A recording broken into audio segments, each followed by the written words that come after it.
शहाबुद्दीन साहब आज हम लोगों के बीच नहीं रहे। शहाबुद्दीन साहब पूर्व सांसद सिवान, राष्ट्रीय जनता दल के कद्दावर नेता थे जो जीवन में कभी चुनाव नहीं हारे। 4 बार सांसद का चुनाव लड़े, चारों बार जीते। विधायक का चुनाव लड़े, विधायक का चुनाव जीते और बिहार के कद्दावर नेता थे। उनकी मौत पर मुझे पूरा यकीन है कि एक कॉन्स्पिरेसी के तहत जेल के आईजी ने और दीनदयाल उपाध्याय हॉस्पिटल के डायरेक्टर ने मिलकर के उनके खिलाफ कॉन्स्पिरेसी करके उनकी हत्या की गई है, क्योंकि वे तिहाड़ जेल में रह रहे थे और तिहाड़ जेल के सेपरेट वार्ड में थे जहां पर किसी भी व्यक्ति को जाने आने की अनुमति नहीं थी। वैसे सुरक्षित जगह पर संक्रमण का पहुंचना एक अपने आप में शंका व्यक्त करता है।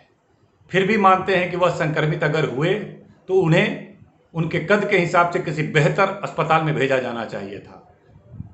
दिल्ली में कई बड़े अस्पताल, एम्स है, वो मेदांता हो, अपोलो हो, जैसे बेहतर कई अस्पताल हैं, वहाँ भेजा जाना चाहिए था। उनको दीनदयाल हॉस्पिटल में भेजा गया और वहाँ पर उनकी इलाज में पूरी तरह से शिथिलता बरती गई और लगातार उनके परिजन बेहतर इलाज के लिए दबाव बना रहे थे और वह देख रहे थे कि इनका स्थिति दिन प्रतिदिन बिगड़ता जा रहा है। समझ में नहीं आ रहा था कि वह एक साधारण हल्की संक्रमण की वजह से वहां गए थे और उनकी स्थिति जिस तरह से डेली बिगड़ने की बात कही जा रही थी और इन लोग बेहतर इलाज के लिए लगातार वार्ता कर रहे थे और उच्च संस्थान में भेजने का आग्रह कर रहे थे, लेकिन उनको नहीं भेजा गया।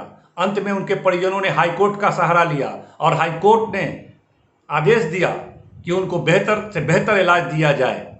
उसके बावजूद, हाईकोर्ट के डायरेक्शन के बावजूद, ना ही उनको एम्स भेजा गया, ना ही मेदांता भेजा गया, ना ही अपोलो भेजा गया, ना ही वहाँ पर बेहतर से बेहतर इलाज की व्यवस्था की गई, ना ही परिवार के लोगों को मिलने जुलने बातचीत करने का मौका दिया गया।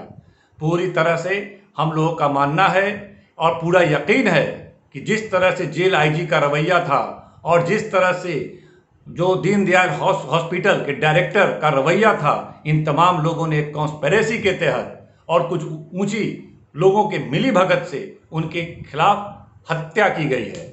उन पर जांच होना चाहिए इस पूरे मामले का और दोषियों के खिलाफ सख्त से सख्त कार्रवाई किया जाना चाहिए।